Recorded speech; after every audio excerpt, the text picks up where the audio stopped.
జీవితం అన్నది cake walk కాదు, పూల పాన్పు కాదు. ప్రతి క్షణం ప్రతి చోట ఇందాక మీరు అన్నట్లుగా అబ్స్టికల్స్ వస్తుంటాయి, ఆటంకాలు వస్తుంటాయి, ప్రతిబంధకాలు వస్తుంటాయి, అండ్ ప్రతికూల పరిస్థితులు ఏర్పడుతుంటాయి.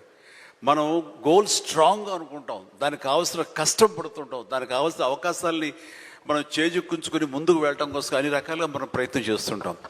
మరి తప్పెక్కడ జరిగింది అంటే నీకు ఎన్నో అన్ఫోర్సీన్ బయటకు వస్తుంటాయి, ఒక డిస్ట్రక్షన్స్ వస్తుంటాయి, డిసప్పాయింట్మెంట్స్ వస్తుంటాయి, నేను డీమోటివేట్ చేసేవాళ్ళు ఉంటారు.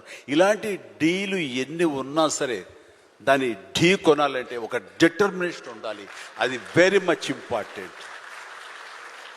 కానీ వీటిని మన కన్విక్షన్, మన నమ్మకం, మన మీద మన నమ్మకం ఖచ్చితంగా ముందుకు వెళ్ళిపోతుండాలి. మనల్ని ఆదరించే ప్రేక్షకులు లేదా రాజకీయంగా వస్తే ప్రజలు ఎప్పుడు మన యొక్క మంచిని, మనం చేసిన కృషిని, మన యొక్క ఇన్నర్ మన ఫీలింగ్ని, మన జెన్యూనిటీని, మన ఆనెస్టీని, నిజాయితీని ఖచ్చితంగా గుర్తించగలరు. మధ్యలో ఒక్కోసారి ప్రతికూల పరిస్థితులు వస్తాయి, బట్ వాటిని అధిగమించేలాగా వస్తుంది, మనకి రోజులు మంచి రోజులు వస్తాయని కన్విక్షన్ తెలితే కనుక అలాంటి అబ్స్ట్రకల్స్ని ఓవర్కమ్ చేయగలవు. దానికి గాను నువ్వు నీ మానసిక ధైర్యాన్ని కోల్పోకూడదు. ఇక్కడ నిలబెత్తున్న నిదర్శనం చంద్రబాబు నాయుడు గారు. అది నేను చెప్పుకొచ్చేది.